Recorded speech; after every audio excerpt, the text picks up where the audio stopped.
Hi everybody, welcome to our first show. Today we have got, or delighted to be chatting with Adam Pond, who is the founder of a company called C Ladder, which is an online mentoring platform for junior or just software engineers looking to progress their career, providing them with some great industry information and skill set, and also a tracking platform to connect them with other more experienced software engineers to aid with their career development. Adam's also worn many hats throughout his career. He's been director of engineering, head of engineering, and also been involved in numerous management roles, including product management. Adam, thanks for joining me today. Hey Sam, it's good to be here. Yeah, good. So, I'm curious, mate. I think last time we chatted, we were chatting about COVID and its impact on technology leadership, and different sort of companies using different methods, and the experience that you've had in leading teams during this time. So, what sort of issues are we faced at the moment? Look, there's a whole bunch of stuff, and to be honest, some of the things that we used to struggle with in technology and with engineering teams have actually gotten better.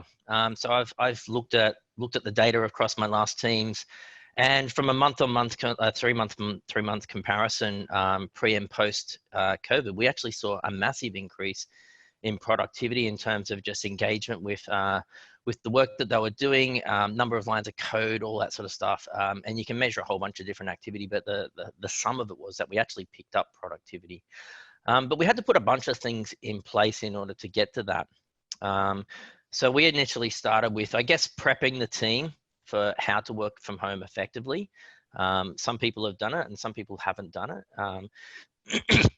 And it's one of those things where if you haven't done it before, it's one of those things where you need to get into the habit of it. And we just gave them guidelines for how to minimize distractions, making sure that you're taking regular breaks, setting yourself daily goals. And a lot of software teams sort of build that into their process anyway, with the Scrum process, but giving them individual little tools, like make sure you use Pomodoro to give yourself little tasks throughout the day, and keep yourself honest to your own schedule. But I guess the other part of it is because you're working from home, you miss out on some of that, like personal interaction. And I think that that's a really important part of software development. I've always said that software development at its best is a team sport. Yep. And it means that communication now needs to be absolutely deliberate. Left to their own devices, developers will go off into their own little world, and they'll faced with a problem, they'll continue to proceed. When if they're in the office, they might just turn to the person next to them and ask for some advice and some help. And so it comes down to the leaders within your team to be more conscious of the fact that you need to reach out to people, ask them if they need help, and realize and make them feel like it's okay to ask for help, because they probably would have done that in the office. But now they need to be invited to do so. Yeah. Okay. Okay. Cool. I'm curious, mate. How do you guys go about doing that? Like, is there any particular ways? I just imagine it's picking up the phone and making a phone call. But is that the best sort of method that you guys use to connect with people? Yeah, so I think it starts with a lot of software engineering teams with their daily scrum in the morning, and setting the team clear goals for what they're going to try and achieve. But what I see with a lot of teams is they talk about the things that they're working on, and they're not thinking about what are the things that everyone else in the team needs to hear. And what I mean by that is the things that everyone else is listening for is not just what you're working on, but when you're planning on finish it, when are you going to need a code review?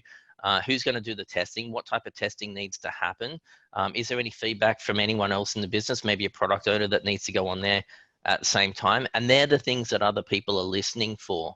And if you're going through it and you go, actually, there's some stuff that I was struggling with the day before, or there's things where I think it might be a little bit tricky, asking at that point in the beginning of the day, hey, I'm gonna spend a little couple of hours on this, but maybe just after lunch, is there anyone able to help me out on that?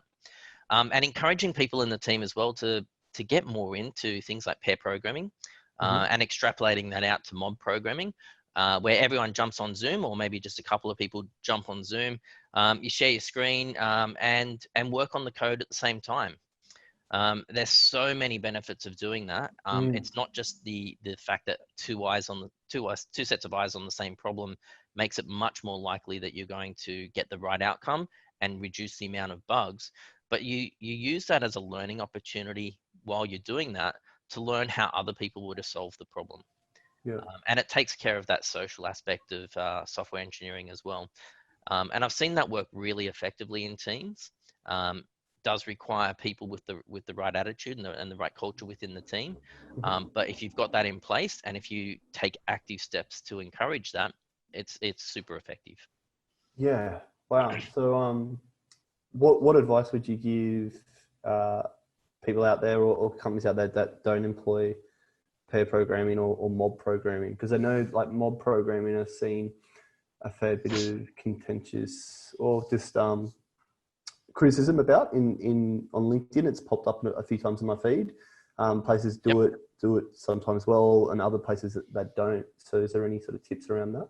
Yeah, look, and rightly so. Like if you force a process down and on a team, and you don't understand what are the benefits and how is it going to help them and their job, then people tend to just follow the process for the sake of following the process. Any development process or in any business process at all should be serving you, not the other way around. And so if people don't understand the benefits and they're just forced to follow it, they're just going to go through the motions. And I think it starts with understanding who are the leaders within your team, spending time with them and coaching them on the idea. And that's not just telling them what to do, but giving them some resources and encouraging them to do some homework on it. And just say, look, this is an extra way of getting higher engagement in your team, improving communication, improving productivity, and ultimately making programming fun again. Sometimes if you're just sitting sitting on your own problem, and you don't feel like you have that support, you can go down that rabbit hole for a little bit longer than you probably would have otherwise. And I've seen this in other teams where we put that in place. I think the team had like 15 odd tickets all in progress at the same time, and almost nothing getting done. And we use that as a bit of a line in the sand, a bit of a catalyst for change. And I had a chat with the tech lead around this, and after having a chat around what it was, what the idea was behind pair programming and mob programming, what the benefits were, he agreed to give it a go. And like we have that idea of let's just run some experiments and see how it goes. If it's not working, that's okay. We've given it a good shot, and we'll try something else. But that attitude of let's just keep trying something new, that worked out in this case, and we gave it a shot. We had a pretty young sort of team, pretty junior in terms of their experience in the company and in the code base.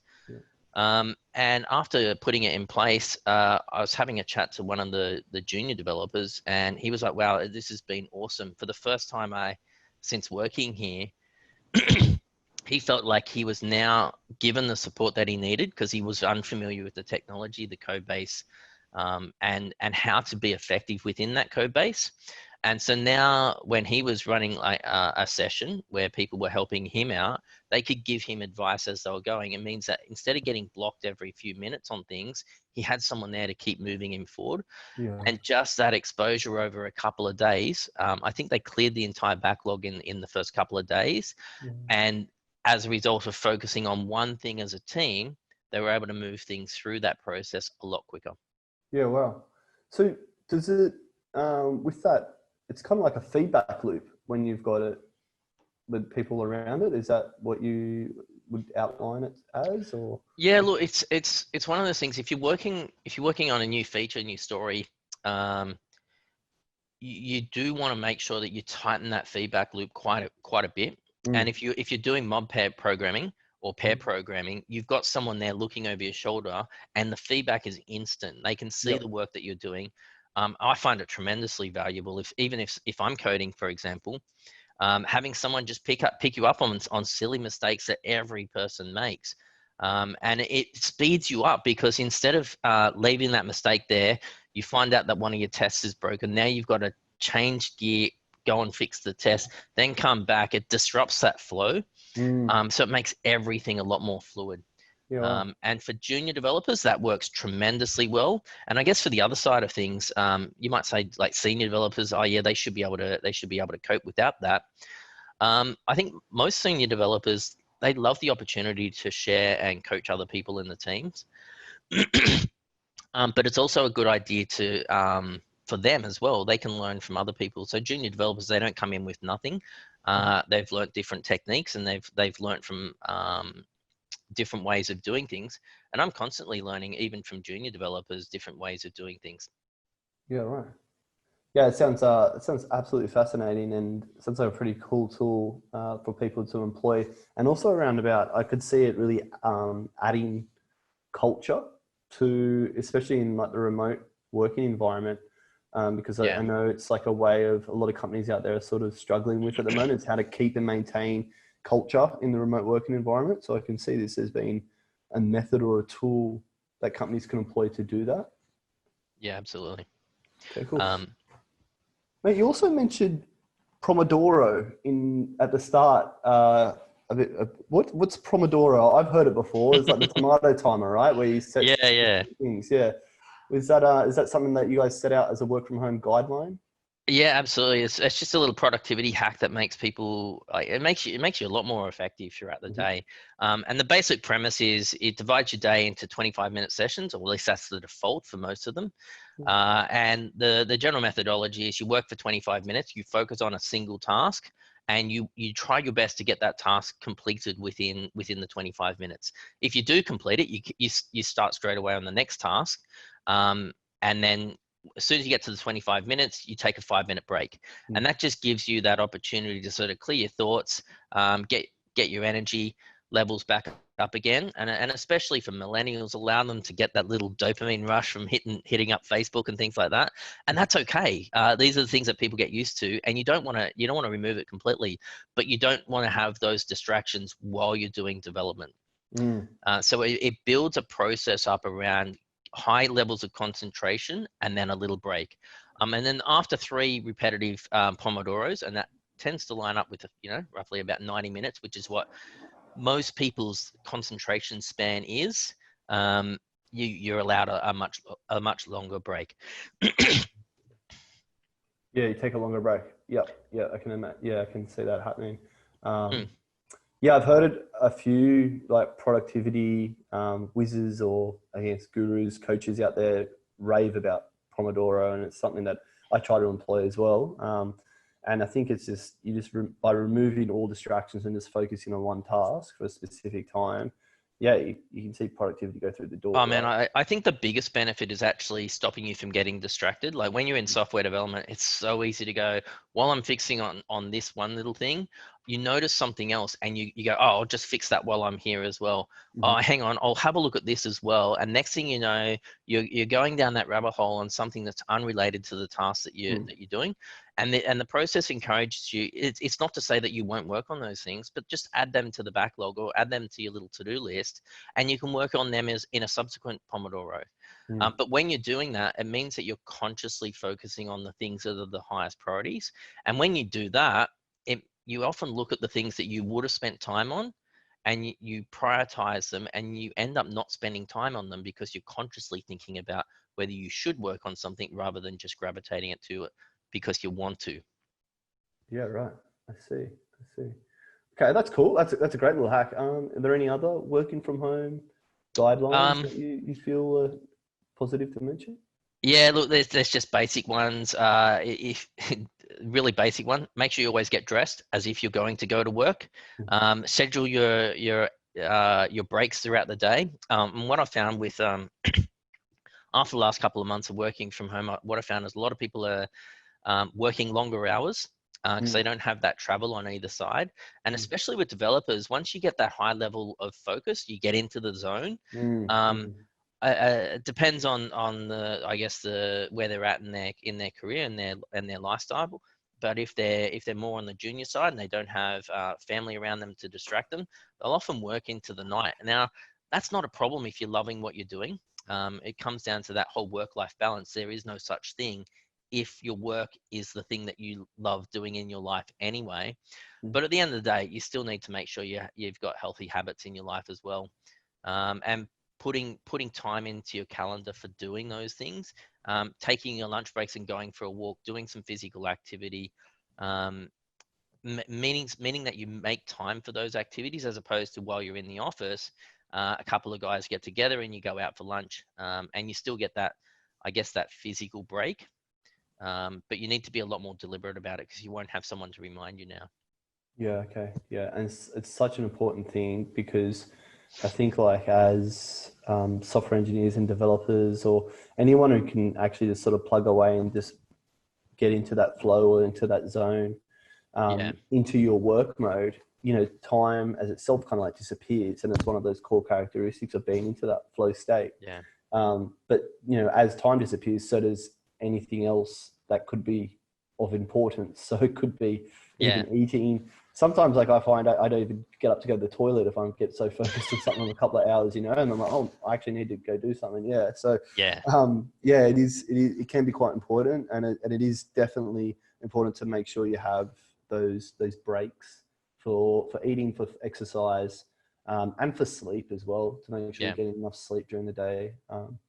Yeah, I touched on this with another client, and the impact on, I guess, working from home has on single people, as it's Mm, different to people with a family or in a relationship, because, you know, when you have those other relationships that are close by, or friendship circles and stuff like that, it's, you know, much easier to have a bit more of a clearer boundary to step into dad mode, or step into husband mode, or to partner mode.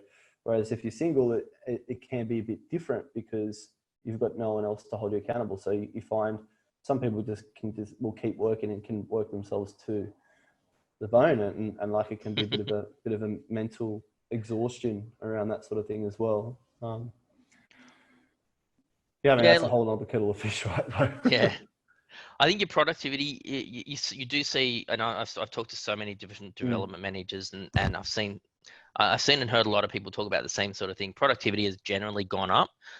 There are still Right. things that distract people throughout the day, and because now most communication is relying on tools like Slack, Mhm. we've introduced things like minimizing Slack messages in the mornings, making sure that morning time is when most people are sort of focusing on getting things done, and that sort of focuses on most engineers, and this is just a generalization, but the research is that most engineers get most of their work done in the mornings, Mm. because that's when their energy levels are a lot higher. Mhm. And the research has also shown that most bugs are written in the afternoon as well.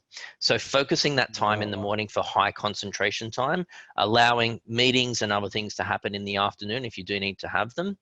And another spike in productivity towards the end of the day. But it means that if you're going to do a meeting, schedule it between, I don't know, 1 and 2, 1 and 2 and 2:30. Yep. Um, Allow people to use that time, if they're not in a meeting, to go for a walk or do some physical activity, Mhm. and being aware of where people's energy levels are throughout the day, keeping in mind that not everyone's the same, and having those conversations with people. So I think it comes down to it once again. It's communication, which previously used to be sort of implicit, and you'd sort of feed off other people in the team. Mm. Now you need to be a lot more deliberate with it. Yep. So encouraging deliberate communication with your team to, you know, ensure that their health and well-being and people are more productive, and using their time as a more valuable Yeah. resource. Yeah.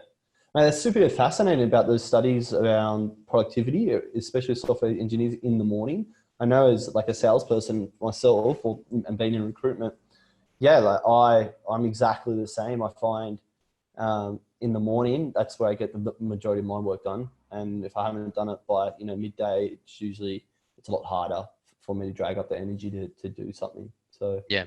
yeah. All right, cool. What about you know, with people working from home a lot more, and we're sort of touching this before, but around the sort of culture around it. You know, from my perspective, you know, being a recruitment consultant, it's a lot easier for me to get in touch with people, and to take, you know, get in touch with people and speak to them. But you know, as a manager, I guess you don't really have that visibility over them as a moment. So, what do you think those sort of challenges are faced by as a leader, and how do you guys go about overcoming them? Yeah, look, I guess one of the things that we have noticed is a growing trend in the industry for people to feel that, I guess, that tension about people within the office. So when you're in the office, if you don't have, well, if when you're in the office, if you notice that someone's ducking out for phone conversations or heading out the office, and it's not the usual things, you can sort of keep an eye on people. And it comes down to this whole retention thing is if you're working from home, you can take an interview anytime you like. And I think talking with a number of recruiters now, I think they've found it a lot easier to get in contact with people from that perspective because they can just have those conversations whenever they like. But I always think it's probably best to make sure that you're just checking in with people on a regular basis, having one-on-ones with them, and asking them what are they doing. What are they doing? Not just on the things that they're working on, but what are they doing to progress their career? And I think it's always important to, like, I take the approach with engineers is if you start with the assumption that you're only going to have them for maybe a couple of years tops, and your goal is to progress them to the next level in their career, whether it's in the same company, that next level in their career, or in the next company, you do everything you can possibly do to get them to that in the shortest possible time, and hopefully in that time the company's grown with them. But if it's not, I've always encouraged people. It's a little bit weird, but when people are moving on, they tend to clam up and they don't want to talk to anyone. Yeah. And I sort of get it, but there's no need for it. You should feel comfortable with your manager saying, "Hey, look, I feel like I'm not being challenged as much as I'd like. What can I do next?" And just imagine having that conversation more frequently with people. That is so powerful. Keeping people engaged and motivated. A big part of that is keeping them on that steep end of the learning curve. Instead of worried about losing people, continuously work to move people to the next level in their career. Yeah. I think that's just such a great way of approaching leadership, or I guess management philosophy, of having that mindset in place. And, I think if you're conscious about that, if that's what you're creating as a leader, that you're doing the best for the people who you are leading, so your team, and just being aware that they're not going to be there forever unless you can provide an environment that encourages that growth, because people do want to grow and do want to get better in their careers, and finding out what that is, making that present to them, Yeah. and aware to them, and and having that open door, and not literally a physical open door, but just knowing that they can come in and chat to you about that, creates such a better environment for all people. And any employee would value that.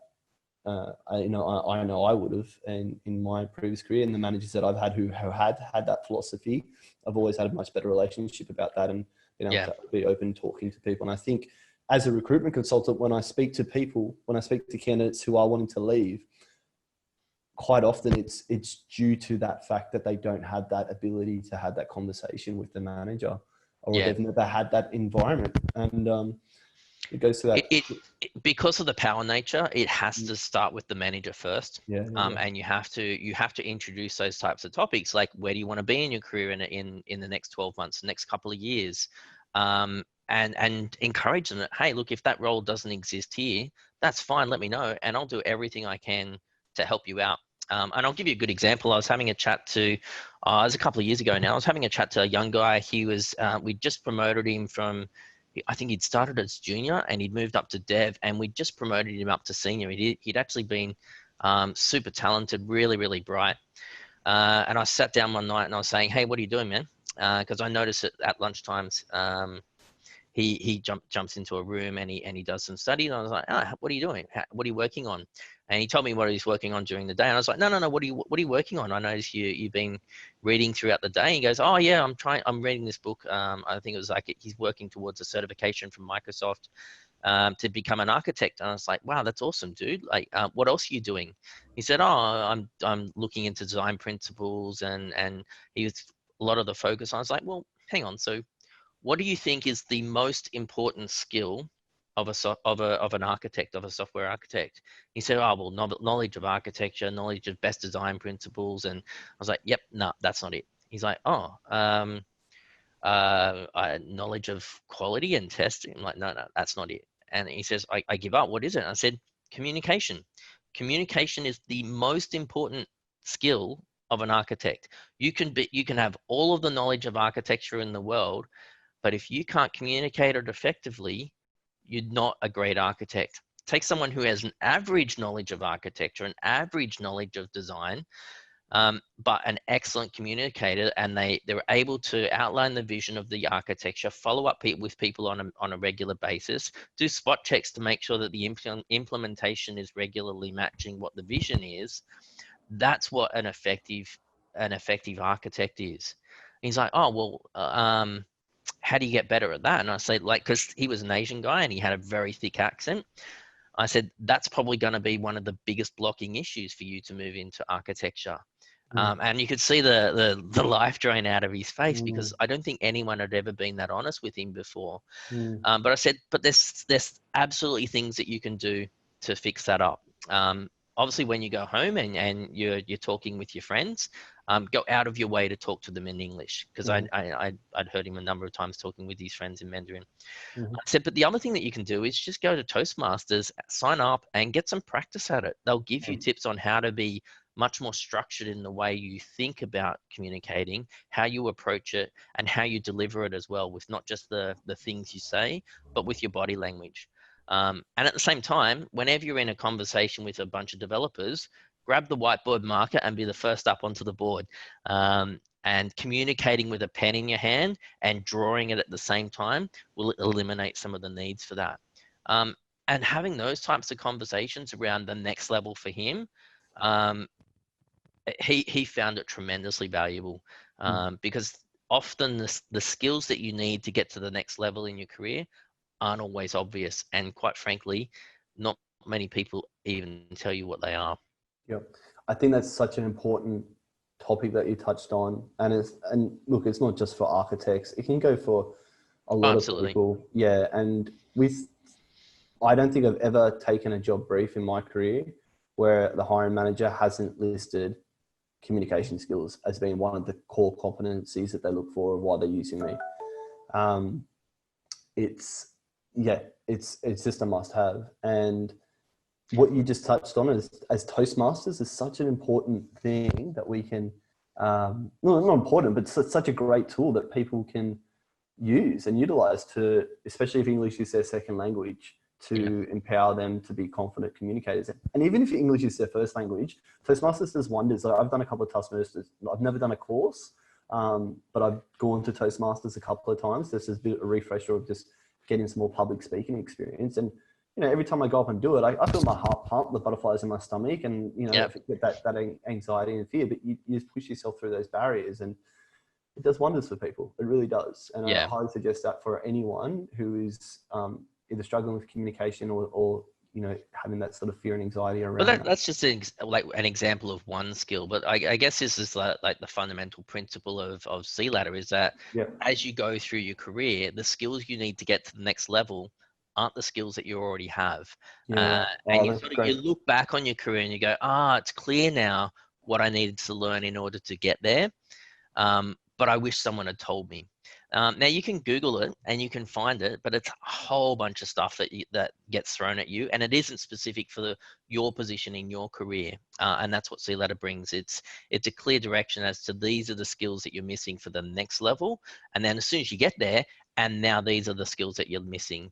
And it may layer those on them, but for example, as you move sort of from like a senior developer into tech lead, the skill set that you need to acquire is a lot less technical and a lot more soft skills.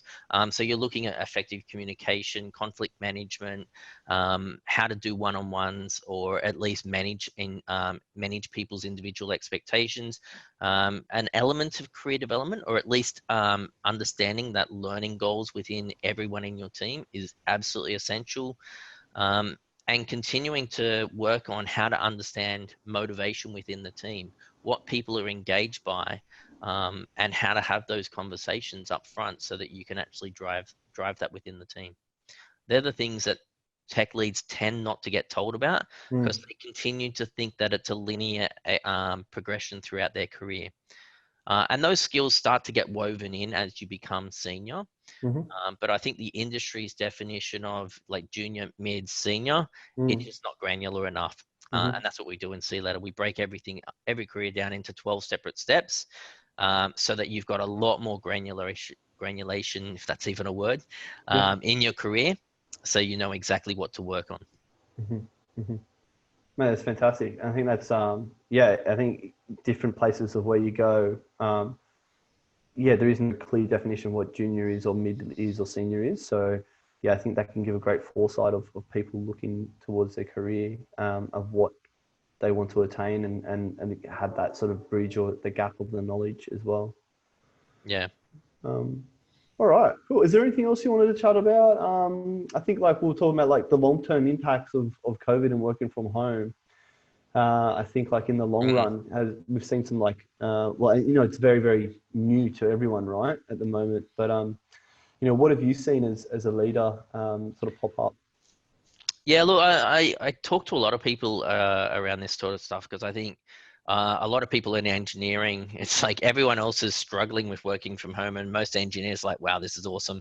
Mm. Why can't we do this Yeah. more often? And I think I think a lot of businesses are struggling with this dilemma between it's working really, really well for some people, and Mm. and for some teams, and it's not working as well for others. Mhm. And so there's but at the same time, there's always COVID seems to be this temporary mindset. And I Mm. think you start to see companies diverge into two separate groups. You've got the companies that are going, well, I can't wait to get back to normal, and they're defining normal as what we had before. And then I see other companies where they're defining normal as what it might look like going forward. So they're redefining what normal will be. Yeah, yeah. And you see some tech companies really embracing it, going, actually, we thought that we knew, like they may have had flexible working conditions before, but they're now going, actually, this is way more effective than what we even thought it would be now that it's sort of systematized into the culture. Mhm. And like they can reduce rent. They're getting productivity gains, and you need to go out of your way to plug some of the gaps that we've talked about. But if you're doing that, it makes it a lot more effective. The problems that you see though is, and I think that we'll probably see this more over time, is the long-term impacts of having, if you don't manage that structured communication a lot more effectively, that will start to compound over time. Mm. I do worry about that team feeling, that bonding within the team, Mhm. and the sharing of ideas. And once again, it comes down to leadership at the team level to make sure you have the right culture. It makes it so much more important today than it was before to Mm. have that in place, because previously you might just grab a couple of people, go into a room and do something on a whiteboard. Now you need to schedule that. Mm. But I think as we move forward as well, and you start to realize, hang on, I don't need to run my company, especially if it's a small company, I don't need to run it out of an office and pay for rent. Mm. I can get more people on board, pay less rent, and then while you're hiring, the realization is that, hang on, if my team is mostly working from home, um, why do I need to continue to hire within the CBD bounds or within um, the local geography? Yep. A Sure. developer from Sydney, Brisbane, Perth, or anything in Southeast Asia is probably going to be the same as long as communication, culture, and skill set are there. Mhm. So it opens up your opportunities to hire to a much larger pool. Mm. And I think that that is going to, like, we're starting to see that shift. Now, Yep. imagine extrapolating that out. That's probably going to have an impact on, I guess, the globalization of the skills that are in software engineering, Yep. and ultimately on salary, Yeah, yeah. especially if we start expanding our pool of talent into Southeast Asia. You can get access to the same talent at less. Mm. And I'm not sure where that's going to head. That may not be a great thing for developers in Sydney because of the high cost of living, and other major cities in Australia. But it's probably going to be something that's going to impact us in the long term. Mm. Mm. That is, yeah, that has always been something that I think a lot of IT leaders or tech leaders that I speak to, there's always been that constant debate of offshoring, inshoring, like development teams, and being able to like the cost effectiveness and the availability of doing so. And I think now it's not so, it was more so geared towards having like a strategy of when I chatted to clients of having like a whole team based here or a whole team based here. But now I think with how teams are connected, what didn't work some before though, baselines. what didn't work was having half your team with flexible working hours and the other half of the team in the office. Yeah, sure. And it just created this this boundary between the two groups, because the people in the office would just get together for spontaneous conversations. And there would be these two different groups. Whereas if everyone's in the same situation, it dissolves all of those barriers, and you have to rely on that structured communication, but it makes it an even playing field again. And that's what I think is the most important. I think having a half-half is probably worse than one or the other. Great, mate. That's really good advice. I think we're gonna have to leave it at that, Adam. Absolutely, man. That's a great spot to close it on. So thank you so much for your time, and I'm really looking forward to having another chat. If you want to check out C Ladder out there for companies and entry or software engineers looking to build their career, please check it out. Adam, where's the best place to? www.cladder.com. Cool. Forgive our old website. We're in the process of rolling out a new one shortly. Yeah, awesome. So it's a great place for like software engineers to have a look, and also companies as well looking to support a mentor program, I take it? So our mentor program will probably come a little bit later. The initial focus at the moment is on early stage front-end web developers and back-end developers, probably at the early stage of their career. Then we'll build it up with more career paths and higher levels as we go, and then mentoring after that. Great. Mate, thank you so much. Thanks for joining me today. All right, thanks, Sam.